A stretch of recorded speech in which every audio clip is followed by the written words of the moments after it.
Amis de la presse de ce 2 février 2026, bonjour. La presse de ce jour va dans tous les sens. C'est l'emblème du jour qui nous informe ce matin que le fan club Romia Wadaï a lancé le projet Romia Wadaï en 2026 officiellement. Le journal précise que la direction exécutive est installée pour superviser le projet.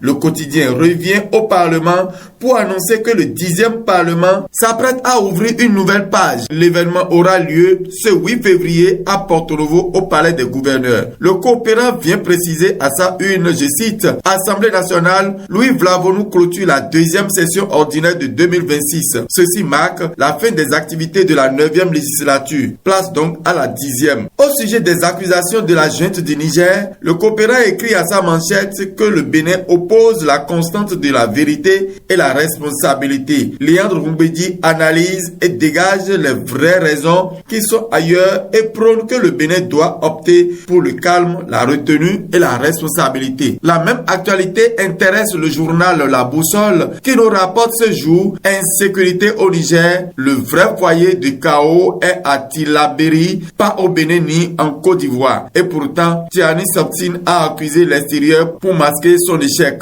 Le quotidien informe ensuite que le taux de chômage trouvera bientôt des solutions. Désormais, de nouvelles filières sont introduites dans l'enseignement technique suite aux réformes de l'enseignement technique. Le matin, face à cette attaque au Niger, affiche la réplique du Bénin et précise qu'il s'agit d'une manipulation de l'opinion. Supposée implication du pouvoir de Cotonou dans l'attaque de l'aéroport de Niamey, le Bénin démontre une diversion grossière et réaffirme sa statut régional. Matin libre, librement plaide pour Rekia Madougou. Toubougou appelle Talon à faire le bon geste. Le journal à ce sujet rapporte à sa manchette, je cite, pour une fin de mandat en apothéose, Talon appelé à faire un geste historique.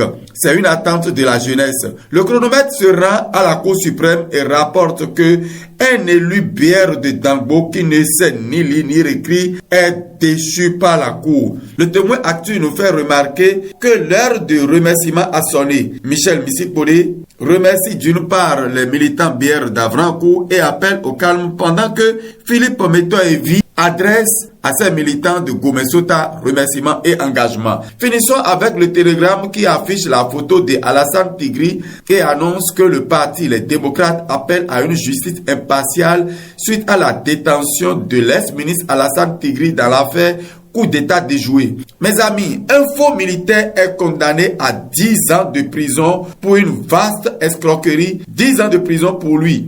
Le faux militaire américain était en face des juges de la Criette la semaine écoulée. Et c'est tout pour ce matin. Suivez nos émissions de la journée, surtout le numéro 1 de notre cruiser hebdomadaire de débat Hojoho Angoun de Dosso Kiki François Zoro.